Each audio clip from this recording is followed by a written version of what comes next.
Hello, welcome back. This is episode 4 of the series. So if you have seen all of the other past videos, we're talking about the home buying process and the different steps that go into finding that perfect home from the time we meet to the closing table. So today we're talking about putting an offer in. We've seen all the houses. You have found one that you absolutely love. What next? So here's what we do. So first we're going to talk about the offer price that we're going in at, and that can change. It just depends on how long the house has been on the market, what market we're in. Markets can drastically change from month to month. So we've been looking for a while. Maybe it's a different market than we were in 2 months ago. So we kind of talk about that, how long it's been on the market. So if it's been on there a little bit longer, we might not go in at asking price. If it's just gone on yesterday, we might think about going in right at asking and figuring out some different things to kind of spruce up our offer, which we can get into a little bit. I will break this down because there's a couple of different definitions that I want to make sure you guys are aware of and know and understand, but I don't want to make this a 10-minute video. So I will add those in another video, probably episode 5, so make sure you check that out after this. So we are going to make the offer, but we also want to talk about our earnest deposit, which is a definition that I'll kind of go over later on in another episode. So the earnest deposit is kind of like, I always describe it to my clients as it shows that you are interested in the house. So it makes them understand that you're serious about purchasing, that you have no qualms with your pre-approval, like everything's set and ready to go and you're all in. So we'll decide on earnest deposit. A lot of times there's a requirement for a 1% earnest deposit and 1% down off of what your home price is. So usually that's a 1%, or we can go higher. It's up to you. And again, we discuss that while we're there. We talk about inspections, whether or not we're going to do inspections.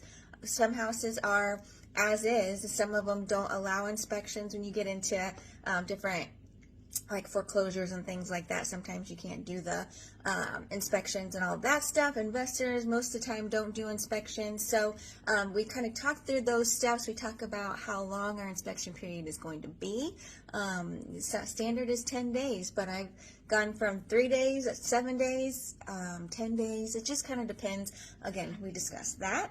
And then down payment. So depending on what your pre-approval is, if you're going FHA, if you're going conventional, VA, there's all kinds of different loan types. So we will discuss that most likely before we get into the offering period. But we need to know, and on the offer we write down what our down payment's going to be. So make sure we have a good idea of that whenever we're writing up the offer. Closing date and possession. So the standard closing date right now is 30 to 45 days. Sometimes the lenders can close earlier. Sometimes it might take a little bit longer depending on if you have a house to sell in order to get the funds to put down on that new house. So we talk about that. Possession, it can be same day as closing, but we have to discuss kind of what that looks like. Maybe the seller needs a couple of days after closing to get all of their things out. So we talk about that. And usually I'm aware of all of that stuff before we put the offer in. So that's not a big deal. We can talk through that as well. Let's see, type of financing. We do talk about that at the pre-approval spot or section, so I'll already be aware of that. We don't need to really talk too much about that. We have to talk about closing costs. Are we going to offer to pay some of the seller's closing costs? Are we going to ask for the seller to pay some of our closing costs? Again, depending on the market we're in, depending on the status of the house, how long it's been there, all those kinds of things. So again, we kind of play it by ear and go house by house. So we walk through that. Normally you can ask to do a home warranty from the seller. So a seller paid home warranty. I don't always talk about that with my clients, and that's because it's a standard for me to ask for that in the initial offer. And it's very, very, very rare that I've had a seller decline paying for a home warranty. It's usually only $500 to $600 depending on what tier of home warranty you do. So the seller is usually on board with paying for that.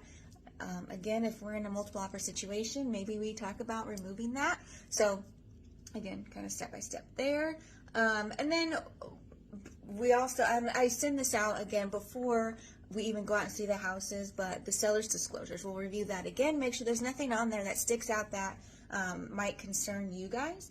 So we'll kind of go through that. That needs to be signed and sent off saying that you've read through it, you understand that, hey, there's a hole in the wall somewhere. So that's you signing off to make sure you're aware of that. But then on the seller disclosure, it also talks about whether or not they're leaving their washer and dryer, whether or not they're leaving their refrigerator, and different, maybe a bookshelf or something like that. So that's all on the seller's disclosure, and we make sure we put that in the offer, and any other little covenants that we need or that we're requesting, we throw on there.